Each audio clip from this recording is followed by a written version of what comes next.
Great job! You finished another section. Section 6 was about resources, allocating resources to activities and estimating the duration of those activities. We started by identifying the resources that we need to complete the activities that compose the project. Every activity needs a specific skill set, and we have to be sure that the people we have at our disposal, that they have the necessary skills. When there are activities and skills that are not covered by our own resources, we have to hire subject matter experts to make sure that we can complete these activities. Once we have the resources, we have to allocate them to the tasks. For that, we have a RAM or a Racy. Here you see an example of a Racy chart, and we see in red all the people who are accountable for a specific task. There has to be one person accountable for every task or activity, but it should not be more than one. It's a very important point to verify when you're allocating resources to activities.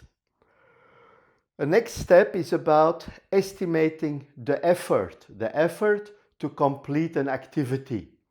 Once we know the effort, we can calculate the duration, and we get the duration by adding more people to an activity.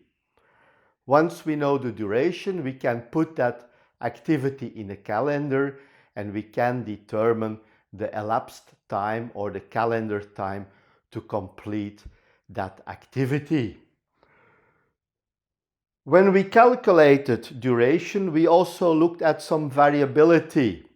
We looked at the PERT method or the 3-point method, which adds statistical elements to activity estimation.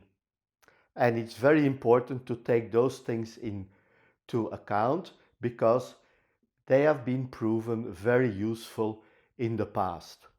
We will get a probability approach to project management, to project duration, and we will do the same later to project costing. An important element what we discussed is the difference between resource-driven and fixed duration activities. Resource-driven activities can be reduced in duration by adding more people. Adding more people is not unlimited. There are some borders. On the other hand, fixed duration activities cannot be reduced in duration by adding more resources. When we looked at adding people to a project, we found the formula n times n minus 1 divided by 2.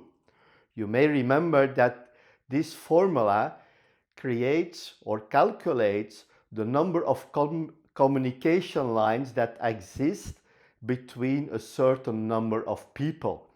We also saw that the number of communication line increases with the square of the number of people that are working together. So it's very important to see that that increase is more than linear. So adding more people to a project or to an activity increases the complexity. That's also shown in what we've described as the crash point. We know that adding people will reduce the duration of the activity. At the beginning, it's a linear relationship. When there are more people, there are more interactions. The efficiency of the work goes down up to the point we reach a minimum duration. And when we continue after this minimum duration by adding more people, we will see that the duration of the activity increases. In fact, we call this minimum point the crash point. In Belgium, we have a joke. When we have 3 people working together, it's okay. When we have 4 people, We can play cards. Of course, when you play cards, you cannot do the job. So, great job. Are you ready for section 7? Here we go. See you later.